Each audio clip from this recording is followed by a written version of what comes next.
இயக்கத்திற்காக நல்ல கருத்துக்களை வழங்கி இன்று நம்மிடையே நல்ல கருத்துக்களை வழங்கி அமர்ந்திருக்கின்ற ஆற்றல்மிக்க தலைமை கழக பேச்சாளர், நடிகர், அன்பிற்கும் பாசத்திற்கும் உரிய அண்ணன் ஆர் சிங்கமுத்து அவர்களே, தலைமை கழக பேச்சாளர் அன்பிற்குரிய சகோதரர் புலவர் ராசகோபால் அவர்களே, இந்த நிகழ்ச்சியை ஒன்றிய கழக செயலாளர்களை இணைத்து சிறப்பான முறையில் ஏற்பாடு செய்து நான் வருவதற்கு முன்பாகவே ஒரு சில நிமிடங்களே கருத்துக்களை சொல்லிவிட்டு அமர்ந்திருக்கின்ற கிருஷ்ணகிரி கிழக்கு மாவட்டத்தினுடைய ஆற்றல் மிக்க மாவட்ட கழக செயலாளர், முன்னாள் நாடாளுமன்ற உறுப்பினர், இந்நாள் கிருஷ்ணகிரி சட்டப்பேரவை உறுப்பினர், அன்பிற்கும் பாசத்திற்குரிய சகோதரர் அசோக்குமார் அவர்களே, நிகழ்ச்சியில் பங்கு பெற்றிருக்கின்ற கழகத்தினுடைய இணைச் செயலாளர், முன்னாள் சட்டமன்ற உறுப்பினர், அன்பிற்குரிய சகோதரி மனோரஞ்சிதம் நாகராஜன் அவர்களே,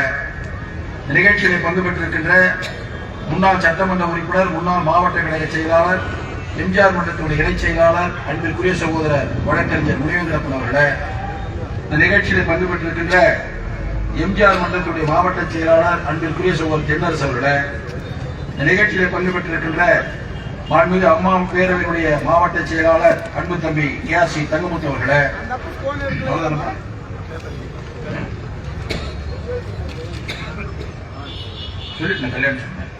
நிகழ்ச்சியில் பங்கு பெற்றிருக்கின்ற அன்பிற்குரிய சகோதரர் JP என்கிற ஜெயபிரகாஷ் அவர்களே, பெரியண்ணன் அவர்களே, இறுதியாக நன்றி உரையாற்றிருக்கின்ற கிளமங்கலம் ஒன்றிய கழக செயலாளர், அன்பிற்குரிய சகோதரர் முருகன் அவர்களே, இந்த நோட்டீஸில் இடம்பெற்றிருக்கின்ற கழகத்தினுடைய பல்வேறு பொறுப்புகளில் சிறப்பாக பணியாற்றிக் கொண்டிருக்கின்ற பொறுப்பாளர் பெருமக்களே,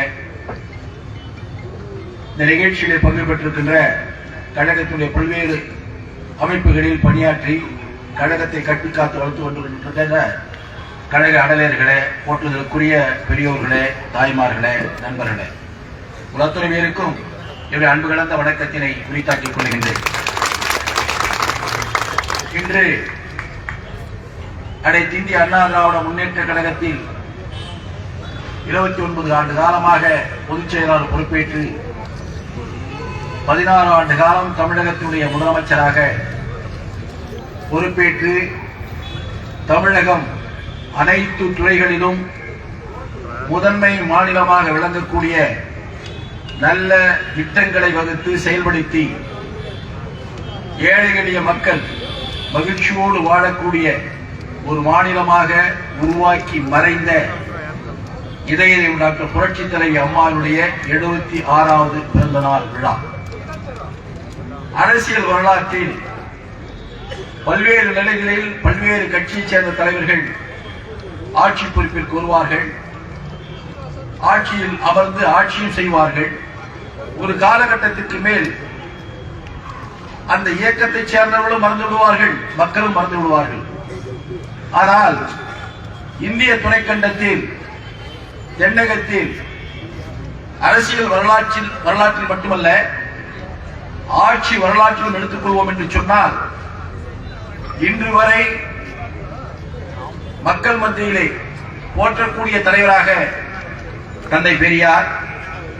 ஏனென்று சொன்னால் இந்த திராவிட இயக்கத்தை உருவாக்குவதற்கு தன்னையே தள்ளாத வயதிலும் கூட தன்னையே முழுமையாக அர்ப்பணித்துக் கொண்டு திராவிட இயக்கத்தை உருவாக்கி பொதுமக்களிடத்திலே பகுத்தறிவு பிரச்சாரத்தை ஏற்படுத்தி பல தலைவர்களை உருவாக்கிய ஒரு தலைவர் தந்தை பெரியார் அவர்கள்.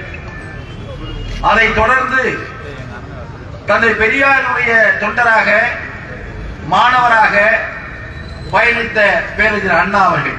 ஏனென்று சொன்னால் தந்தை பெரியார் அவர்கள் பகுத்தறிவு சிந்தனையை மக்களிடத்தில் எடுத்துச் சொன்னார்கள்.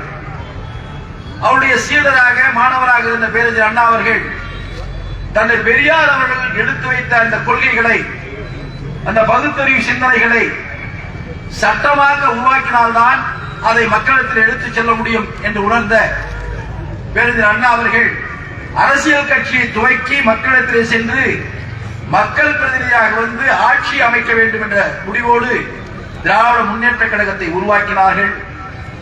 அவர் எண்ணிய எண்ணத்திற்கேற்றவாறு அவருக்கு உறுதுணையாக பக்கபலமாக புரட்சி தலைவர் எம்ஜிஆர் அவர்கள் இருந்தார்கள். ஆட்சியை அமைத்தார்கள். ஆட்சி அமைத்து தந்தை பெரியாருடைய கொள்கைகளை சட்டமாக்க கொண்டு வந்து நடைமுறைப்படுத்திய பேர் அண்ணா அவர்கள். அவர் இந்த நாடு மறக்காது. அந்த நாட்டினுடைய இந்த நாட்டிலே வாழுகின்ற ஒவ்வொரு தமிழனும் பேரறிஞர் அண்ணாவை மறக்க முடியாது. அவர் மறைகிறார்.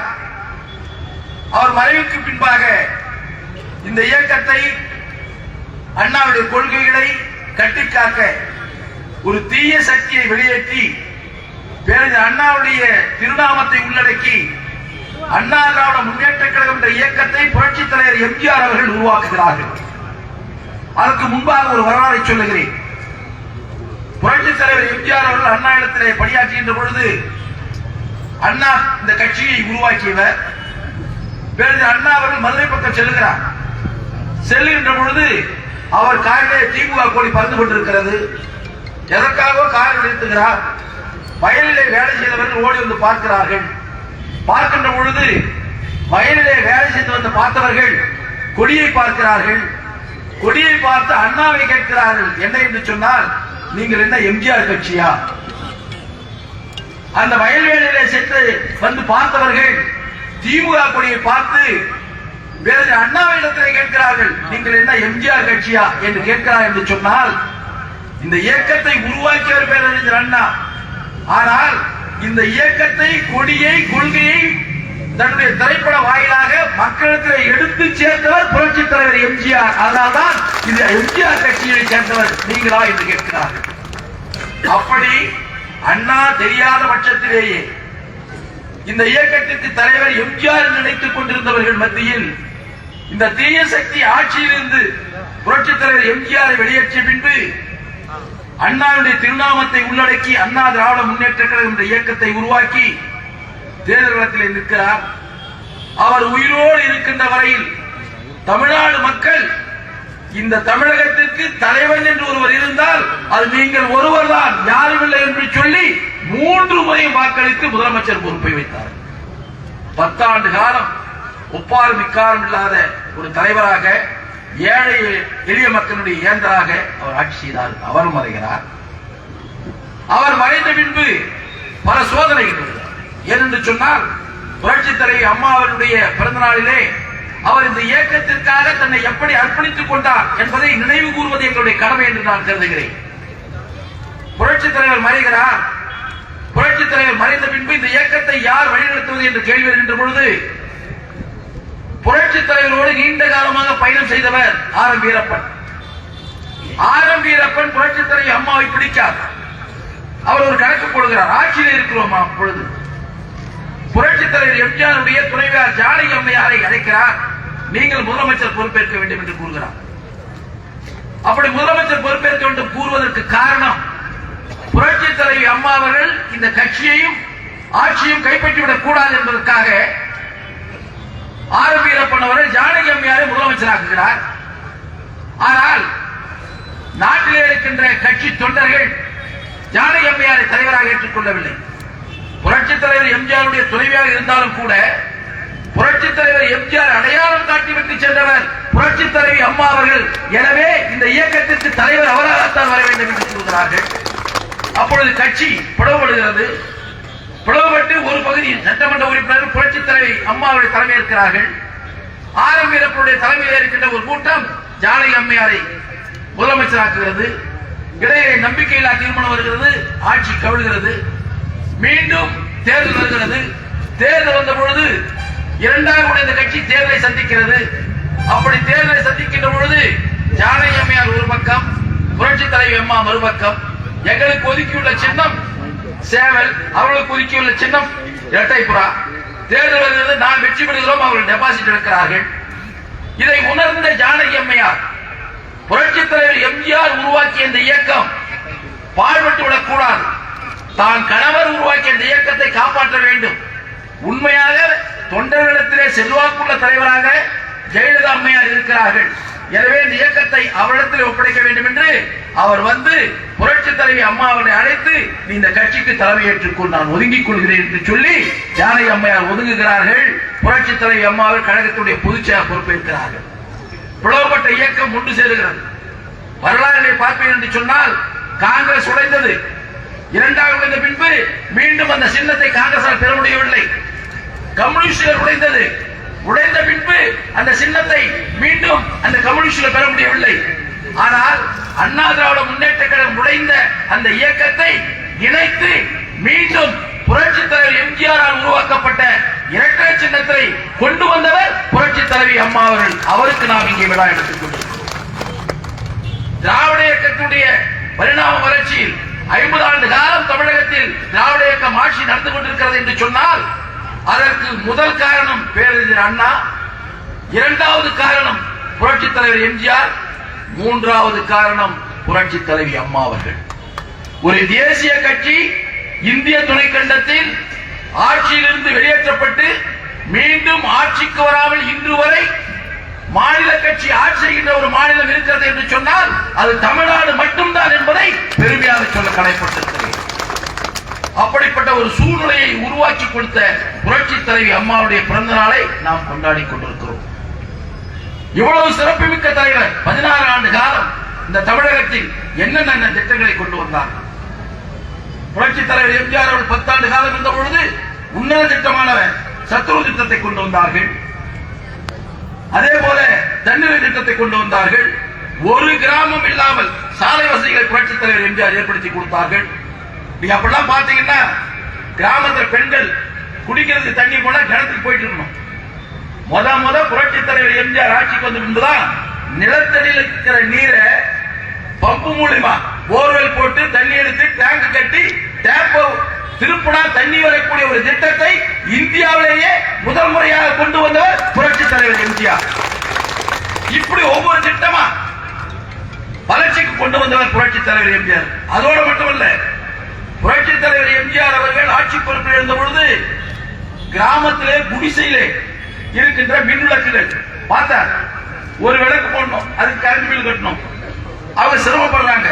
அது கொட்டாய், மழை வந்தா ஒழுங்குது. புரட்சி தலைவர் எம்ஜிஆர் ஒரு திட்டத்தை கொடுத்தார். வீட்டுக்கு ஒரு மின் விளக்கு, ஒரு லைட் போட்டுக்கலாம் ஃப்ரீ. இந்தியாவில் எந்த மாநிலத்திலும் எந்த முதலமைச்சர் கொடுக்கல. புரட்சி தலைவர் எம்ஜிஆர் தான் முதல் முறையாக வீட்டிற்கு மின் விளக்கை இலவசமாக கொடுத்தவர் புரட்சி தலைவர் எம்ஜிஆர். இப்படி பல திட்டங்களை கொடுத்தவர் புரட்சி தலைவர் எம்ஜிஆர். அதே போல அவருடைய வாரிசான புரட்சி தலைவி அம்மா அவர்கள் புரட்சி தலைவர் எம்ஜிஆர் சத்துணவு கொடுத்தார் என்று சொன்னால் அந்த பிள்ளைகளுடைய வளர்ச்சிக்கு தேவையான அடிப்படை வசதிகள் முழுமையா செய்து கொடுத்தார். என்ன என்று சொன்னால், ஒரு குழந்தை பிறந்து பள்ளிக்கு வருகிறது என்று சொன்னால் அந்த குழந்தை பள்ளிக்கு வருகிற போது அழுக்கு சட்டையாக வந்தது, வேண்டாம் நல்ல சட்டை கொடுக்கிறேன் என்று சொல்லி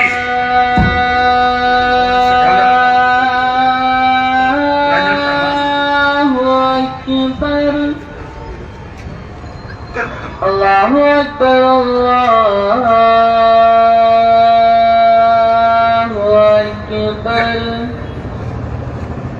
أشهد أن لا إله إلا الله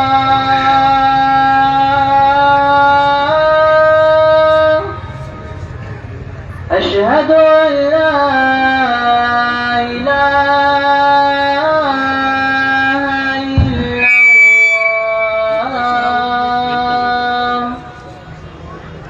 أشهد أن محمد رسول الله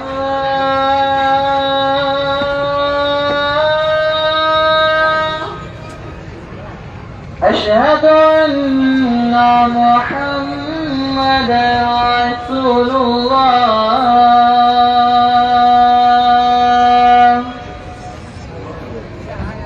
حي على الصلاة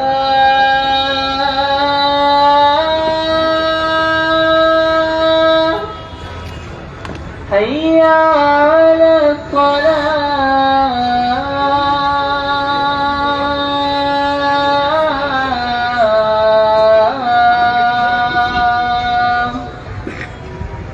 حي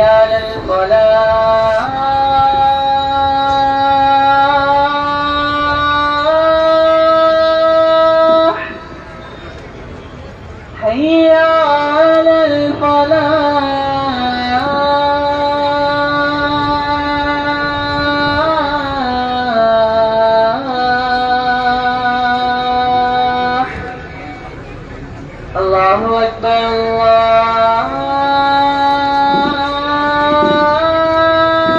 الله أكبر لا إله إلا الله.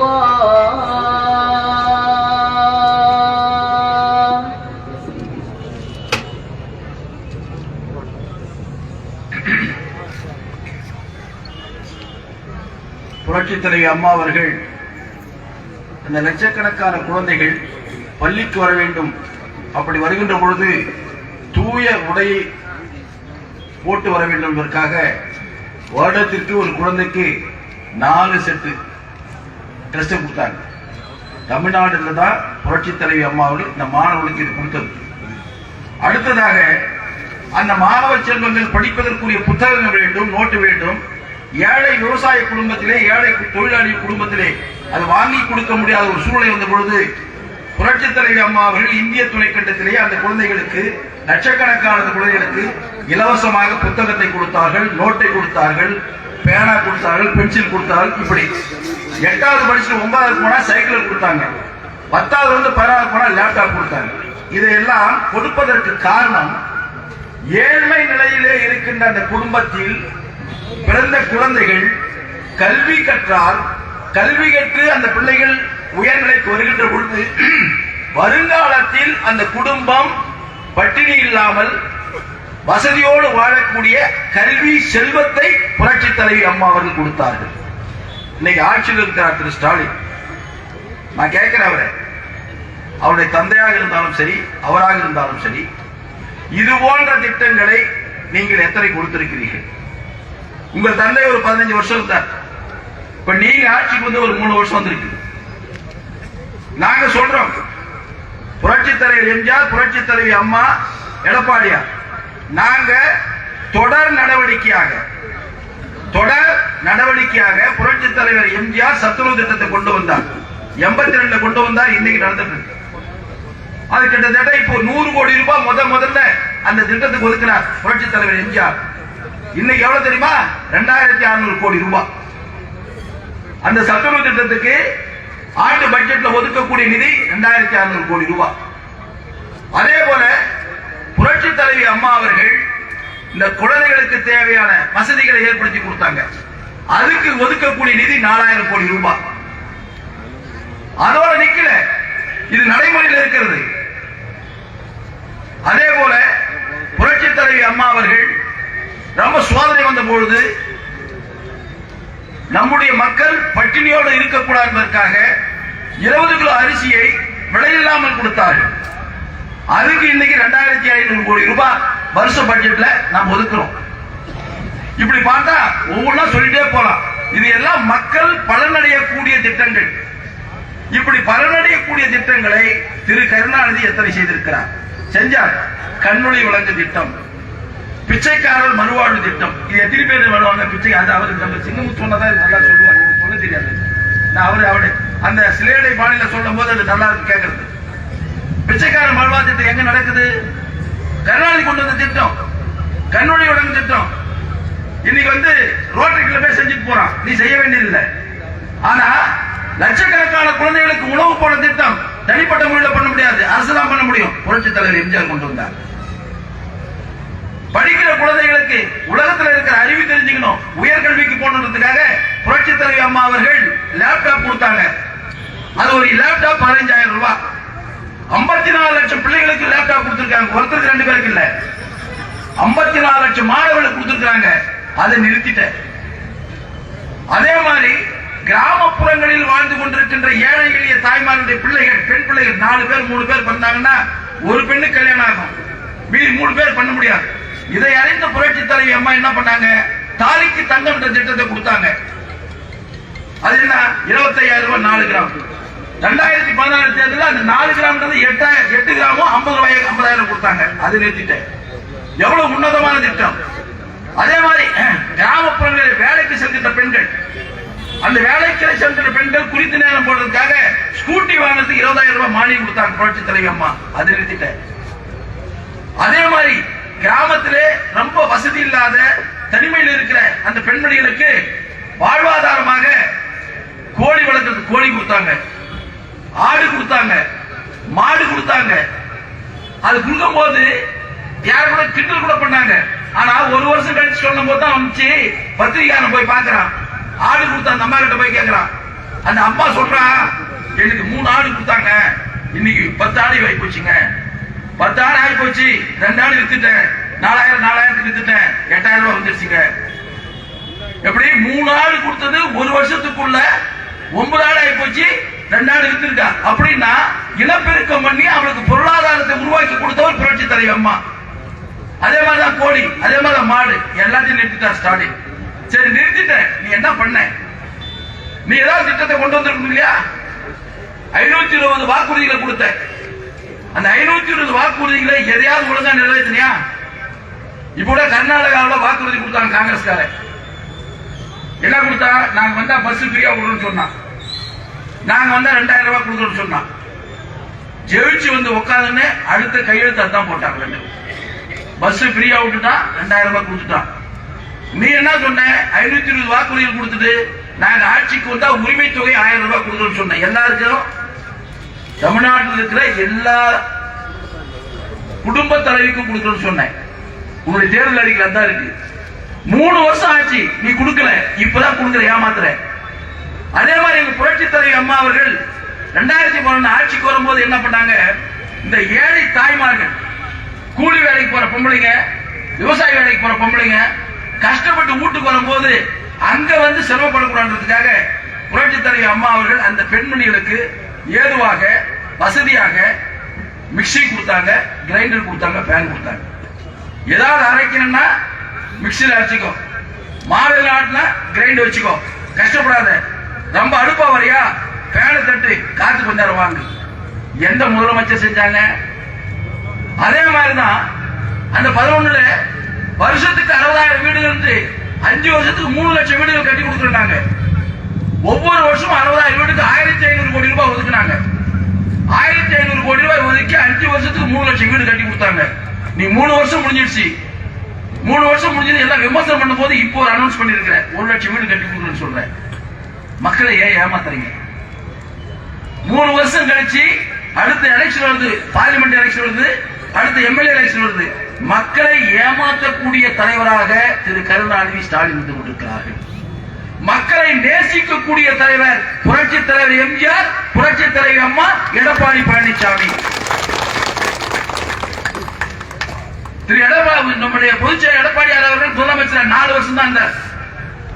4 வருஷம் தான் அவர் விவசாயி. அந்த விவசாயத்துடைய அருமை தெரிஞ்சு, அந்த தண்ணி அருமை தெரிஞ்சதுனால குடிமராமத்து பணி காங்கிரஸ் காலத்தில் பண்ணது. குடிமராமத்து பணியை முன்னாள் முதலமைச்சர், இந்த எதிர்கட்சி தலைவர், எங்களுடைய இயக்கத்தினுடைய பொதுச்செயலர் எடப்பாடியார் வந்து இந்த 4 வருஷத்துல 10,000 கோடி ரூபாய் செலவு பண்ணி ஒவ்வொரு ஏரியா தூர் எடுத்து அந்த கரையை பலப்படுத்தி கடல் மாதிரி கொண்டு வந்து நிறுத்தினார். 10,000 கோடி. இந்த 3 வருஷத்துல இந்த ஏரிகளை சீரமைப்பதற்கு இந்த அரசு என்ன திட்டத்தை கொண்டு வந்தது? இந்த பட்ஜெட் தான் சொல்லியிருக்காங்க 500 கோடி ரூபாய். 500 கோடி ரூபாய் என்ன யானைக்கு சோழப்பரியா? 500 கோடி ரூபாய் கொடுத்துட்டு 5000 ஏரிகள் தூர் வருது. கணக்கு போடு, 500 கோடி போட்டு 5000 போட்டா ஒரு ஏரிக்கு 10 லட்சம் வருது. ஒரு ஏரிக்கு 10 லட்சம் வந்துச்சுன்னா 4 பொக்கையில் வச்சு 4 நாள் ஓட்டா 10 லட்சம் செலவு பண்ணி கணக்கு போட்டு பண்ணிடுவான். இவங்க கொள்ளடிக்கிறதுக்காகத்தான் இந்த திட்டத்தை கொண்டு வராங்க, சரியா கொண்டு வரதில்லை. இப்படி எதையுமே செய்யாத திரு ஸ்டாலின் அவர்கள் 520 வாக்குறுதி கொடுத்து அவங்க என்ன சொன்னாங்க? நாங்க ஆட்சிக்கு வந்தா கேஸுக்கு 100 ரூபாய் மானியம் கொடுக்கணும். கொடுத்தாங்களா?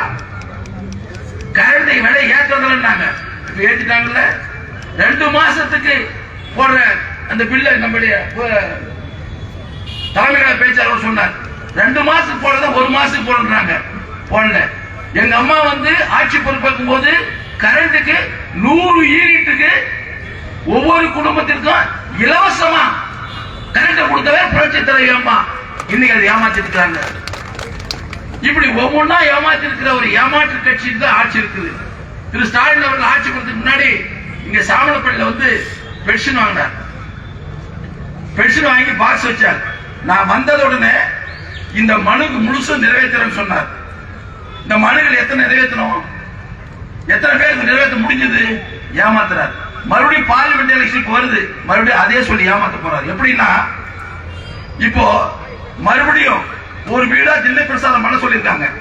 இப்ப திண்ணை பிரசாதம் பண்ணி வீட்டுக்கு போய் என்ன கேட்கறாங்கன்னா, நான் கேள்விப்பட்டேன், உங்களுக்கு என்ன வேணும், உங்களுக்கு என்ன இல்ல சொல்லுங்க, எழுதி கொடுங்க. இந்த மனை வந்து முதலமைச்சர் செல்லுக்கு அனுப்புறோம். முதலமைச்சர் செல்லுக்கு அனுப்பிச்சீங்கன்னா எலெக்ஷன் முடிஞ்சதுன்னு உங்களுக்கு அதை நிறைவேற்றுவோம். எப்படி 21 தேர்தலில் மக்களை ஏமாற்றுவதற்கு பயன்படுத்திய திட்டத்தையே பாராளுமன்ற இந்த தேர்தலில் ஏமாற்றக்கூடிய கட்சியாக திராவிட முன்னேற்ற கழகம் இருக்கிறது. இதுவரை என்னமே செய்யல. இந்த 24 இப்ப பட்ஜெட் என்ன தெரியுமா? 3,40,000 கோடி பட்ஜெட்டுடைய மொத்த வரவு செலவு கணக்கு. 3,40,000 கோடி வரவு செலவு கணக்குல இவங்க 1,08,000 கோடி கடன் மொத்தம் வாங்குறாங்க. நம்மள சொன்னார் 10 வருஷம் ஆட்சியில எடப்பாடியார் இந்த அம்மாவும் சேர்ந்து கடன்காரன் ஆக்கிட்டாங்க, இந்த தமிழ்நாடு கடன்கார மாநிலம் ஆக்கிட்டான்னு சொன்னார் ஸ்டாலின். மேல சொல்லிட்டு இருந்தார். மேல 1.5 வருஷத்துக்கு மேல கோவிட் கொரோனா வந்துடுச்சு. யாரும் வேலைக்கே போக கூடாதுன்னு சொல்லிட்டோம். எல்லா தொழிலும் ஸ்தம்பித்து போச்சு. அந்த ஒரு வருஷம் ஸ்தம்பித்து போது இல்லாம ஒவ்வொரு குடும்பத்துக்கும் இலவசமா ரேஷன் பொருட்களை முழுவதுமா 1,76 லட்சம் குடும்பங்களுக்கு இலவசமா ஒரு வருஷமா கொடுத்தோம். அது எத்தனாயிரம் கோடி செலவாயிருக்கும். அதே மாதிரி செலவுக்கு 1000 ரூபாய் கொடுத்தோம். அது எத்தனாயிரம் கோடி ரூபாய் செலவாயிருக்கும். அதே மாதிரி அந்த கொரோனா பீரியட்ல பொங்கல் பண்டிகை நல்லா கொண்டாடுறதுக்காக 2,500 ரூபாய் கொடுத்தோம். அது எத்தனாயிரம் கோடி ரூபாய் இருக்கும். இதெல்லாம் ஆகி கூட நாம அந்த 10 ஆண்டு காலத்தில் வாங்கிய கடன் வெறும் 4 லட்சம் கோடி. 10 ஆண்டுகள்ல நாம வாங்கிய கடன் 4 லட்சம் கோடி. இந்த 4 லட்சம் கோடிக்கு ஸ்டாலின் சொன்னாரு கடன்கார மாநிலம் ஆக்கிட்டாரு எடப்பாடியார் சொன்னார். இவர் ஆட்சிக்கு வரார். இவர் ஆட்சிக்கு வந்து இப்ப 3 வருஷம் முடியுது. எவ்வளவு கடன் வாங்கியிருக்காரு தெரியுங்க? 3,36,000 கோடி ரூபாய் இப்ப கடன் வாங்கியிருக்காரு. இது ரிகார்டு, ஏமாத்த முடியாது. நாங்க ஒன்னும் பொய் சொல்ல கிடையாது. 3,36,000 கோடி வருஷத்துக்கு 1,10,000 கோடி ரூபாய் கடன் வாங்குறாரு. இந்த நாடு என்ன ஆகிறது? சரி, கடன் வாங்கலையே, என்ன டெவலப்மெண்ட் பண்ணிருக்கீங்க? கடன் ஒரு பக்கம், 3,36,000 கோடி ரூபாய் கடன் வாங்கிட்ட, கரண்ட் பில் ஏத்திட்ட, அது 10,000 கோடி ரூபாய் வந்திருக்கு. சொத்து வரி ஏற்றிருக்கிற, அது 10,000 கோடி ரூபாய் வந்திருக்கு. அதே போல தண்ணீர் வரி ஏற்றிருக்க, அதாவது 10,000 கோடி வந்திருக்கு. அதே போல முத்திரைத்தாள் ஏற்றிருக்கிற, அது 10,000 கோடி ரூபாய் வந்திருக்கு. அதே போல வாகன வரி, இப்ப முன்னெல்லாம் வந்து சைக்கிள் போட்டுருவாங்கன்னா ஒரு 1,000 ரூபாய், 500 ரூபாய், 2,000 ரூபாய் தான் வரும். இப்போ 10,000 ரூபாய், 7,000 ரூபாய், 6,000 ரூபாய், அந்த விலைக்கு தகுந்த மாதிரி அது ஒரு சில 100 கோடி ரூபாய் வந்திருக்கு. இத்தனாயிரம் கோடி ரூபாய் வந்த பின்பும் இதையெல்லாம் சேர்த்து அதோடு மட்டும் இல்லாமல் 1,08,000 கோடி இந்த வருஷம் இந்த 3 வருஷத்துக்கு 3,36,000 கோடி கடன் வாங்கி என்ன புதிய திட்டத்தை நீ கொண்டு வந்திருக்கிறாய்? நான் கேட்கிறேன். எடப்பாடியார் அவர் 4 வருஷம் தான். 4 வருஷத்துல முத்தாய்ப்பு திட்டமா ஒரே வருஷத்துல 11 மெடிக்கல் காலேஜை கொண்டு வந்தார் எடப்பாடியார். 11 மெடிக்கல் காலேஜ், 11 மெடிக்கல் காலேஜ் கட்டடத்துக்கு பணம் கொடுத்துட்டார். 5 மாவட்டத்தை பிரிச்சார். 5 மாவட்டத்தை பிரிச்சு மாவட்ட ஆபீஸும் கலெக்டர் ஆபீஸும் கட்டடம் கட்டி கொடுத்துட்டார். நீ 3 வருஷம் ஆச்சு. இந்த 3 வருஷத்துல என்ன புதிய திட்டத்தை உன்னால கொண்டு வர முடிஞ்சது? எதுவுமே கொண்டு வர முடியல. எதுவுமே கொண்டு வர முடியல. ஏன்னா சட்டமன்ற உறுப்பினர் நிதி 3 லட்சம் 3 கோடி வருஷத்துக்கு கொடுக்குறாங்க. நாங்க அந்த 3 கோடி வந்தா ஒவ்வொரு கிராமத்துக்கு போகும்போது நம்முடைய அங்க இருக்கிற பொதுமக்கள் ஏங்க இங்க ஒரு இது கட்டி கொடுங்க, பில்டிங் கட்டி கொடுங்க, இங்க பாருங்க டிரைனேஜ் இதெல்லாம் இருக்கலாம். இந்த 3 கோடி ரூபாயை கூட இன்னைக்கு வரலையும் இந்த அரசாங்கம் ரிலீஸ் பண்ணல. போன வருஷம் நடந்த பட்ஜெட் முடிஞ்சு அடுத்த பட்ஜெட் வந்துருச்சு. அடுத்த பட்ஜெட் வந்து போட்டாச்சு. போன வருஷம் ஒதுக்கிற பணமே இன்னும் வரலன்னா இந்த அரசாங்கம் எந்த அளவுக்கு ஆட்சியின் அலங்கோலமா இருக்கு பாருங்க. போன வருஷம் வந்து வரல, இந்த வருஷம் எந்த வருஷம் வரப்போகுது? இப்படி 1,48,000 கோடி ரூபாய் கடனை வைத்துக் கொண்டு இவங்க எந்த திட்டத்தை உருவாக்க முடியும்? சொல்ற இந்த ஊரக வளர்ச்சி திட்டத்துல நம்ம கிராம சாலைகள் நம்முடைய தமிழ்நாட்டில் மொத்தம் எவ்வளவு இருக்குன்னா 1,56,000 கிலோமீட்டர் இருக்கு.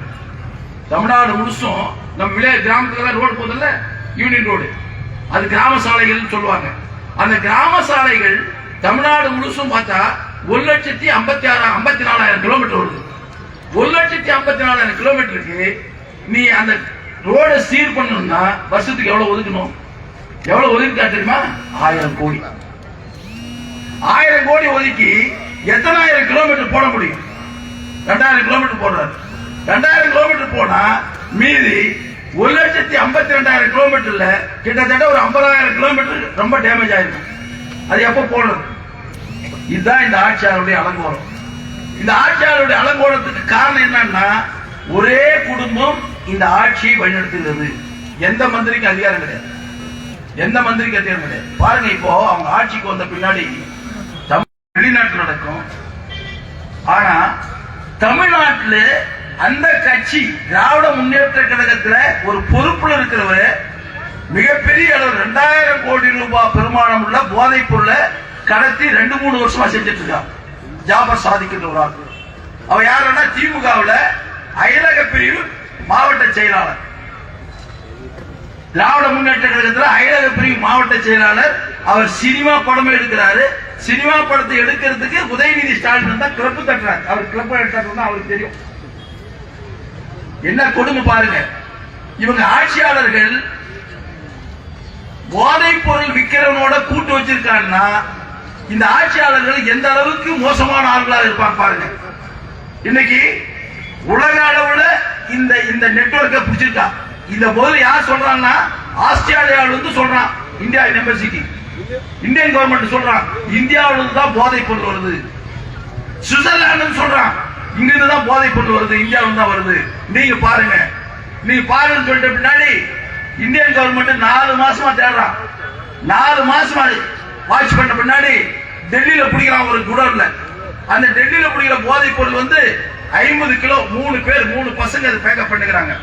அந்த 3 பசங்க யாருன்னா தமிழ்நாட்டுக்காரங்க. அந்த மருந்து அந்த போதைப் பொருள் பேக்கப் பண்ற எதுல பேக்கப் பண்ற பாருங்க. இந்த தேங்காய் துருவல் இல்லையா, தேங்காய் துருவி எக்ஸ்போர்ட் பண்ணுவான்.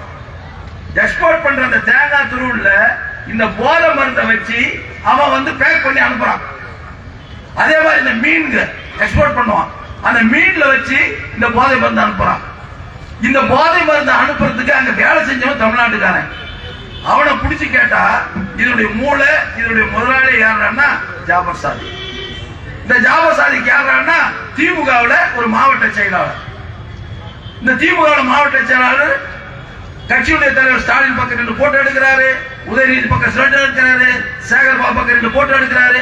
அப்போ இந்த 3 வருஷமா அவருடைய தொடர்புல இருக்காருன்னா இந்த வர்ற நிதிகள் எல்லாம் ஏதோ ஒரு வகையில் அவங்களுக்கும் போயிருக்காதா? சந்தேகம் வருமா வராதா? சந்தேகம் வர வாய்ப்பு இருக்கா இல்லையா? இவ்வளவு தவறு பண்ணுகின்றவர்கள் அருகாமையில வைத்துக் கொண்டிருக்கின்ற கட்சி தான் திராவிட முன்னேற்ற கழகம். இவரை எப்படி மக்களை நேசிப்பாங்க? மக்களை நேசிக்கக்கூடிய வாய்ப்பு எப்படி வரும்? ஸ்டாலின் சொல்றார், சும்மா பேசுறார், எல்லாம் சாதிச்சிட்டோம், எல்லாம் பண்ணிட்டோம், எல்லாம் நிறைவேற்றிட்டோம். இன்னொரு கூட இந்த பட்ஜெட்ல சொல்றார் என்னன்னா, ஆதரவற்றவர்கள், கணவனை இழந்தவர்கள், ஒருத்தரா இருக்கிறவங்க, அதாவது எல்லா குழந்தைகள் இறந்து போயிட்டு தனியா இருக்கிறவங்க, இப்படி தடுமாறி கொண்டிருக்கிற ஊனமுற்ற குழந்தைகளை பெற்றவர்கள், இவர்களை எல்லாம் அடையாளம் கண்டுபிடிச்சி 5 லட்சம் குடும்பங்கள் அவங்களுடைய வாழ்வாதாரம், வீடு கட்டி கொடுக்குறது, எல்லாம் கட்டி கொடுக்குன்னு சொல்லிட்டு அதுக்கு ஒரு ஸ்கீம் வச்சார். என்னன்னா, முதலமைச்சர் தாயுமானவர் திட்டம். இந்த பட்ஜெட்ல போட்டுங்க, முதலமைச்சர் தாயுமானவர். தாயுமானவர்னா தாயா ஆயிட்டவங்க. ஒரு தாய் எப்படி தன் பிள்ளைய காப்பாத்துவா, அது மாதிரி முதலமைச்சர் நான் காப்பாற்றுறேன், தாயுமானவர். அவரே சொல்லுகிறார், முதலமைச்சரின் தாயுமானவர் திட்டம். சரிப்பா, திட்டத்தை அனௌன்ஸ் பண்ணிட்டேன். 5 லட்சம் குடும்பங்களுக்கு வசதி பண்ணி கொடுக்குற. எத்தனாயிரம் கோடி ரூபாய் அதுக்கு ஒதுக்கி இருக்கிற? இந்த பட்ஜெட்ல எத்தனாயிரம் கோடி ரூபாய் ஒதுக்கி இருக்க? ஒரே ஒத்த ரூபாய் ஒதுக்கல. சும்மா மக்களை ஏமாத்துறதுக்கு, கண் துடைக்கிறதுக்காக இது மாதிரி திட்டங்களை அனௌன்ஸ் பண்றது எதையும் செய்யறது இல்லை.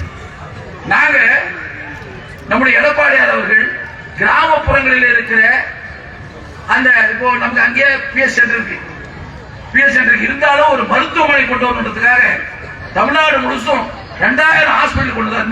மினி மருத்துவமனை நம்ம டிஸ்ட்ரிக்ட்ல 50 கொண்டு வந்தோம். நானே ஓபன் பண்ணோம். அந்த அம்மா ஓபன் பண்ணதுல ஒரு டாக்டர், ஒரு செவிலியர், எல்லா வசதி, மருந்து, மாத்திரை எல்லாம் கொடுத்துருந்தோம். இவர் வந்ததுன்னு அதை எடுத்துட்டு மக்களை தேடி மருத்துவம். எத்தனை பேர்கிட்ட போனேன்? இது மாதிரி எந்த விதமான சரியான திட்டமிடல் இல்லாமல் மக்களை ஏமாற்றிக் கொண்டிருக்கின்ற ஆட்சியாக இந்த ஆட்சி இருந்து கொண்டிருக்கிறது. இங்க பேசும்போது கூட நம்ம மரியாதைக்குரிய அண்ணன் நம்ம இவர் சொன்னார், நம்ம பாரத பிரதமர் புரட்சி தலைவர் எம்ஜிஆரையும் புரட்சி தலைவர் அம்மா அவர்களையும் வாழ்த்தி பேசினார் சொன்னார். சோழியும் குடிப்பி சும்மாடார். நான் கூட ஒரு நாட்டினுடைய பிரதமர், ஒரு நல்ல நீண்ட காலமாக 15 ஆண்டு காலம் முதலமைச்சராக இருந்தவர், 10 ஆண்டு காலம் இந்த நாட்டினுடைய பிரதமராக இருக்கிறார். மீண்டும் 3வது முறையாக வருவேன் என்று சொல்லிக் கொள்கிறார். ஆனால் ஒரு அந்த தரத்திற்கு ஏற்றவாறு கருத்துக்களை எடுத்து சொன்னாரா என்று சொன்னால் இல்லை. மாறாக மக்களை ஏமாற்றக்கூடிய கருத்துக்களை சொல்லிக் கொண்டிருக்கிறார். எப்படி என்று சொன்னால், புரட்சி தலைவர் எம்ஜிஆரையும் புரட்சி தலைவர் அம்மாவையும் நீ வாழ்த்துகிறாய், உன் அருகாமையில் உட்கார்ந்து கொண்டிருக்கின்ற அண்ணாமலை, இந்த திராவிட கட்சிகள் தான் இந்த நாட்டை சூறையாடி விட்டது, கொள்ளையடித்து விட்டது என்று சொல்லுகிறார். புரட்சி தலைவர் அம்மா அவர்களை கீர்த்தனமாக பேசினார், பேரறிஞர் அண்ணா அவர்களை கீர்த்தனமாக பேசினார். ஒரு பக்கம் நீ பாராட்டுகின்ற அண்ணாமலை இந்த இயக்கத்தையும் திராவிட இயக்கத்தையும் திராவிட தலைவர்களையும் கீர்த்தனமாக பேசுகிறார். நீ இன்று வந்து எங்கள் இரு தலைவர்களையும் வாழ்த்திக் கொண்டிருக்கிறார் என்று சொன்னால், இந்த அண்ணா திராவிட முன்னேற்ற கழகத்தை ஏற்றுக்கொண்டிருக்கின்ற பொதுமக்கள் உங்களுக்கு வாக்களிப்பார்கள் என்ற நப்பாசையில் நீங்கள் அதை சொல்லி இருக்கிறீர்கள். நிச்சயமாக உங்களுக்கு வாக்களிக்க மாட்டார்கள். ஏனென்று சொன்னால், அண்ணா திராவிட முன்னேற்ற கழகத்தினுடைய தலைவர்களை ஏற்றுக்கொண்ட மக்கள் உண்மையான பற்றோடும் பாசத்தோடும் தலைவர்களை ஏற்றுக்கொண்டவர்கள். புரட்சி தலைவர் எம்ஜிஆரை ஒரு தாய் ஏற்றுக்கொண்டிருக்கிறார் என்று சொன்னால், அந்த தாய்க்கு மகனாக புரட்சி தலைவர் எம்ஜிஆர் இருந்திருக்கிறார். புரட்சி தலைவி அம்மாவை ஒரு சகோதரியாக ஏற்றுக்கொண்டிருக்கிறார் என்று சொன்னால், அந்த புரட்சி தலைவி அம்மாவுக்கு கொடுத்த திட்டங்களால் அந்த தாய் அந்த புரட்சி தலைவி அம்மாவை சகோதரியாக ஏற்றுக்கொண்டிருக்கிறார். நீ உங்களை வாக்கு வங்கிக்காக ஏமாற்றுகிறார் என்று சொன்னால், நிச்சயமாக இந்த நாட்டு மக்கள் ஏமாற மாட்டார்கள். எங்களை பொறுத்தவரையில் இந்த திராவிட இயக்கம் தான் இந்த நாட்டாலும், இந்த திராவிட இயக்கம் தான் தேர்தலை சந்திக்கும். நீங்க சொன்னீங்க, நீங்க கேட்கறீங்களே, நான் கேட்கிறேன், தமிழகத்தில் 40 தொகுதிகளும் நாங்கள் வெல்வோம் என்று சொல்றார் அண்ணாமலை. சரி, ஊட்டி வந்து எல்முருகனுக்காகவே ஒதுக்கி வேலையெல்லாம் செஞ்சுட்டு இருந்தீங்க. எல்முருகனை ஏன் வந்து ராஜ்யசபா எம்பி ஆக்குனீங்க? எலெக்ஷன் நிக்க வைக்க தானே, ஏன் நிக்க வைக்கல? நின்னா ஜெயிக்க முடியாது, அது உங்களுக்கே தெரியுது. அப்ப ஏன் மக்களை ஏமாத்துறீங்க? நான் இந்த மேடையில கேட்கிறேன், அண்ணாமலை கேட்கிறேன், பாரத பிரதமரை கேட்கிறேன், உங்களுக்கு செல்வாக்கு உயர்ந்திருக்கிறது என்று சொன்னார். 2 மத்திய அமைச்சர் இருக்கிறார்கள். அந்த 2 மத்திய அமைச்சர் ஒருவர் தமிழ்நாட்டை சேர்ந்தவர், இன்னொரு தமிழ்நாட்டில் பிறந்தவர், வளர்ந்தவர். நிதியமைச்சர் நிர்மலா சீதாராமனும் வெளியுறவுத்துறை அமைச்சர் ஜெய்சங்கர் அவர்களும் தமிழகத்திலே எந்த தொகுதியிலாவது நீங்கள் நிறுத்த வையுங்கள். பாரதிய ஜனதாவுக்கு தைரியம் இருந்தால், தில் இருந்தால், தமிழக மக்கள் நமக்கு வாக்களிப்பார் என்ற நம்பிக்கை இருந்தால், இந்த 2 நிதியமைச்சர் மற்றும் வெளியுறவுத்துறை அமைச்சரையே தமிழகத்திலே எந்த தொகுதியிலாவது நிறுத்த வையுங்கள். அப்பொழுது தெரிந்து கொள்வது இந்த தமிழக மக்கள் உங்களுக்கு எப்படி பாடம் புகட்டுவார்கள் என்பதை அப்பொழுது நீங்கள் தெரிந்து கொள்வீர்கள். இது திராவிடமன். நான் கேட்கிறேன், சீரழிச்சு சொன்னேன், நான் அண்ணாமலை கேட்கிறேன், இன்னைக்கு தமிழ்நாடு எல்லா துறையிலும் முதன்மை மாநிலமா இருக்கு. சுகாதாரம் எடுத்துக்கிறியா, மக்கள் நல்வாழ்வுத்துறை எடுத்துக்கிறியா, தமிழ்நாடு முதன்மை மாநிலம். கல்வியில எடுத்துக்கிறியா, முதன்மை மாநிலம். நீர் மேலாண்மையில எடுத்துக்கிறியா, முதன்மை மாநிலம். விவசாயத்தில் விளைபொருள் எடுத்துக்கிறியா, தமிழ்நாடு முதன்மை மாநிலம். உங்களுடைய ஆட்சி 17 மாநிலங்கள் நடக்குது. பாரதிய ஜனதா கட்சி 17 மாநிலங்கள் நடக்குது. மத்திய அரசு விருது கொடுக்குது, தமிழ்நாட்டுக்கு தான் விருது கொடுக்குது. அதிமுக ஆட்சியில பல விருதுகள் அதிமுக ஆட்சியில் வந்தது. அப்ப பிஜேபி தான் மற்ற மாநிலம் ஏன் வாங்க முடியல? நாங்க வாங்கினோம்ல, இது தெரியாதா? ஒரு ஐபிஎஸ் ஆபீசர், மெத்த படித்தவர், ரொம்ப அறிவாளி சொல்றீங்க, இது தெரியாதா? மக்களை ஏமாற்ற மாதிரி பேசக்கூடாது. மக்களிடத்திலே நீங்கள் வந்து சொல்லுகின்ற பொழுது தமிழ்நாடு மக்கள் ரொம்ப புரிதல் உள்ளவர்கள், ரொம்ப அனுபவம் அரசியல் ஞானம் உள்ளவர்கள், ரொம்ப சிந்திக்கக்கூடியவர்கள். யாருக்கு வாக்களிக்க வேண்டும் என்று முடிவெடுத்த காரணத்தினால்தான் 50 ஆண்டு காலமும் இந்த தேசிய கட்சிகள் தமிழகத்துக்கு உள்ளே வராமல் திராவிட கட்சிகளை ஆட்சி செய்து கொண்டிருக்கிறார். அது நீங்க மறந்துடக்கூடாது. ஏதோ யூடியூப்பும் சோசியல் மீடியாவும் வச்சுக்கிட்டு அதுல நீங்க ஷோ காட்டினா நடக்காது. சோசியல் மீடியா யூடியூப்பும் நீங்க நம்ம வார் ரூம்ல வச்சுக்கிட்டு நீங்க பேசிட்டு இருக்கலாம், உங்களுக்குள்ள கதை பேசிக்கலாம். அங்க இருக்காங்க 2-3 பேருங்க, இந்த பாண்டியன்றவரு, கோலாகல சீனிவாசன்றவரு, சில பேர் இருக்காங்க. இந்த பிஜேபி தலைமையில வச்சுட்டு ஆடிட்டு இருக்காங்க. 300 வரும், 400 வரும், வரட்டும் பார்க்கலாம். நீ 300 400 வரட்டும். தமிழ்நாட்டில் எத்தனை வருது நீங்க அதை பாருங்க. தமிழ்நாட்டில் வருகின்ற நாடாளுமன்ற தேர்தலில் அனைத்து இந்திய அண்ணா திராவிட முன்னேற்ற கழகம் தலைவிகின்ற கூட்டணி தான் 40 தொகுதிகள் இருக்கிறார். எங்களுக்கு போட்டி எங்க திராவிட கட்சி சொல்லிக்கிற திமுக தான். நீங்க கிடையாது, நீங்க கிடையாது. நீ சொல்லலாம் நாங்க 2வது இடத்துக்கு வந்துட்டோன்னு. தேர்தல் நடந்து வாக்குகள் எண்ணும் போதுதான் நீங்க எத்தனாவது இடத்துக்கு வந்திருக்கீங்க, எத்தனை தொகுதியில டெபாசிட் போவீங்கன்றது அப்பதான் உங்களுக்கு தெரியும். அதனால இந்த ஊடகங்கள், பத்திரிகைகள், யூடியூப்ல பேசிக்கிட்டு மக்களை ஏமாத்திக்கிட்டு உங்களையே நீங்க ஏமாத்திட்டு இருக்கீங்க. எப்படி ஸ்டாலின் ஏமாத்திட்டு இருக்காரோ, மக்களை ஏமாத்தி கொண்டிருக்கிறாரோ, அதுபோல் உங்களை நீங்கள் ஏமாத்தி கொண்டிருக்கிறீர்கள். எனவே வருகின்ற நாடாளுமன்ற தேர்தலில் இந்த பகுதி வாழ் மக்கள் நன்றாக சிந்தித்து, ஏன்னா இந்த ஆட்சிக்கு 3 வருஷம் ஆட்சி, திமுக ஆட்சிக்கு இன்னும் ஒரு திட்டம் கூட கொண்டு வரல.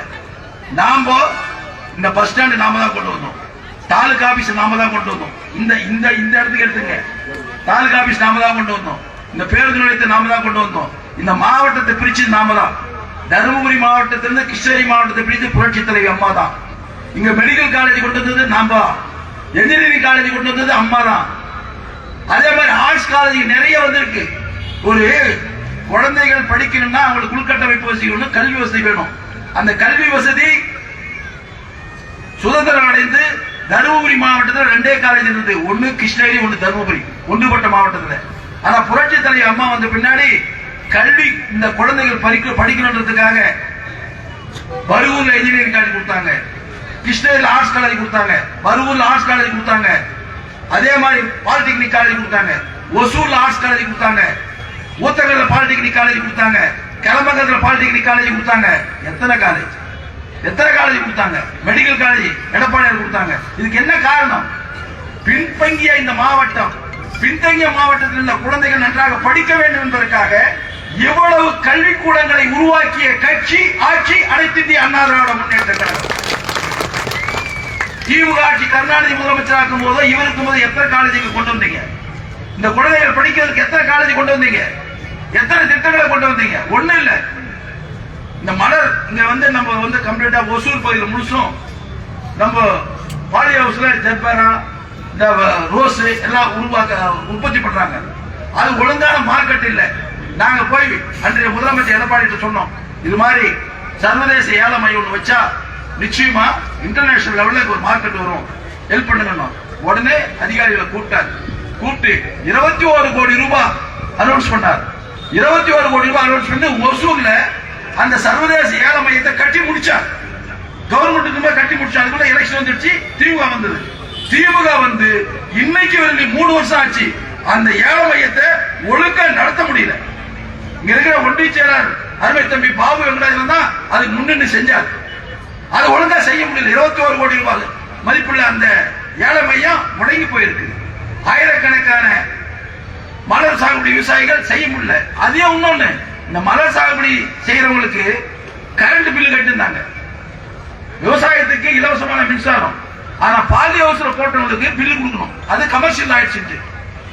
புரட்சி தலைவர் அம்மா கிட்ட போய் நாங்க சொன்னோம், அம்மா எல்லா விவசாயத்துக்கும் இலவசமா மின்சாரம் கொடுக்கிறோம், இந்த பாதி அவசரம் மட்டும் அது கமர்ஷியல் கிராப்னு சொல்லிட்டு நம்ம கரண்ட் பில் கட்ட வேண்டியதா இருக்கு அப்படின்னாங்க. அம்மா அப்படியே பார்த்தாங்க, பார்த்துட்டு செக் பண்ணாங்க. உடனே சரியா 12 மணி நேரத்துல அதுக்கு இலவச மின்சாரம் கொடுக்கணும்னு உத்தரவு போட்டவர் புரட்சி தலைவர் அம்மா. இப்படி ஒவ்வொரு விவசாயிக்கும் ஒவ்வொருத்தருக்கும் தேவைகளை அறிந்து அதற்கேற்ப திட்டங்களை வகுத்து திட்டங்களை செயல்படுத்திய கட்சி ஆட்சி அண்ணா திராவிட முன்னேற்ற கழகம். திமுக அப்படி இல்ல, ஏமாத்துற கட்சி. ஏமாத்துற கட்சி, கொள்ளையடிக்கிற கட்சி. கொள்ளையடிக்கிற கட்சியோட போதைப் பொருள் விற்கக்கூடிய கூடாரத்திற்கு அவர்கள் பாதுகாப்பு கட்சி. ஒண்ணு இல்ல, திரு ஸ்டாலின் அவர்கள் ஒவ்வொரு பொங்கலையும் போயிட்டு அவர் ஏதோ ஒரு பண்ணை வீட்டுல தான் போய் கொண்டாடுவார். அந்த பண்ணை வீட்டுக்கு சொந்தக்காரரு அது பார்த்திருந்தவரு அந்த பஞ்சாயத்து பிரசிடன்ட் ரமேஷ். அந்த ரமேஷ் இப்ப கைது பண்ணிருக்காங்க. கொலை முயற்சியும் பண்றாங்க. எந்த கொலை முயற்சியும் பண்ணல, ஏதோ ஒரு காரணம். கூட இருந்தவர் இவங்களுடைய தவறுகளை தெரிஞ்சுக்கிறான்றதுக்கு என்னவோ தெரியல, அவரை கைது பண்ணி சிறையில் அடைச்சிருக்காங்க. இதுல சந்தேகப்படுறாங்க. இப்போ சந்தேகப்படக்கூடிய நிலையில இந்த ஆட்சி இருக்குது. எனவே இந்த ஆட்சி மக்களுக்கான ஆட்சி இல்லை. திராவிட முன்னேற்ற கழக ஆட்சி கருணாநிதி குடும்பத்திற்கான ஆட்சி. இந்த கருணாநிதி குடும்பத்தினுடைய ஆட்சியை அப்புறப்படுத்த வேண்டும் என்று சொன்னால் முதலில் வருகின்ற இந்த நாடாளுமன்ற தேர்தலில் நாம் முழுமையாக ஈடுபட்டு கடுமையாக உழைத்து வெற்றியை தேடித் தருவோம் என்று கூறி விடைபெறுகிறேன். நன்றி, வணக்கம்.